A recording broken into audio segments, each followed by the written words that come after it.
તો આ તરફ ગીર સોમનાથના ગીરગઢડામાં કમોસમી વરસાદથી ખેડૂતોને મોટા પાયે નુકસાન પહોંચ્યું છે। વડવીયાળા ગામમાં ધોધમાર વરસાદથી ખેડૂતોનો પાક બરબાદ થઈ ચૂક્યો છે।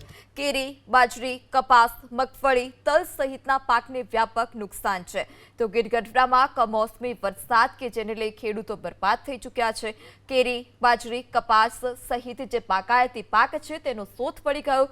જે પાક ખેતરમાં તૈયાર હતો તે તૈયાર પાક ભારે પવનને કારણે જમીનદોસ્ત થયો છે। આ સાથે જ માવઠાને કારણે પાકમાં નુકસાનીની ભીતિ છે। રોગચાળો પણ પાકમાં આવે તે પ્રકારની ખેડૂતોને ભીતિ। તો ગીરગઢડામાં કમોસમી વરસાદથી ખેડૂતોને મોટા પાયે નુકસાન પહોંચ્યું છે। આ અણધારી આફતથી જગતનો તાત ચિંતિત છે। વડવીયાળા ગામમાં વરસાદથી મોટા પાયે નુકસાન પહોંચ્યું છે।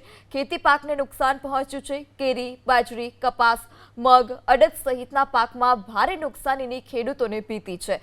ખેડૂતોના મોંએ આવેલો કોળિયો છીનવાતા હાલ અત્યારે જગતનો તાત ચિંતિત છે। કારણ કે જે આ કમોસમી વરસાદ છે જેને કારણે જે તૈયાર પાક હતો તેનો સોથ વળી ગયો છે અને આ અણધારી આફત હજુ પણ આગામી 3 દિવસ યથાવત રહેશે। માવઠાનું જે સંકટ છે રાજ્ય પરથી તે હજી સુધી નથી ટળ્યું, એટલે કે હજુ પણ ખેડૂતોએ સાવચેત રહેવાની જરૂર છે।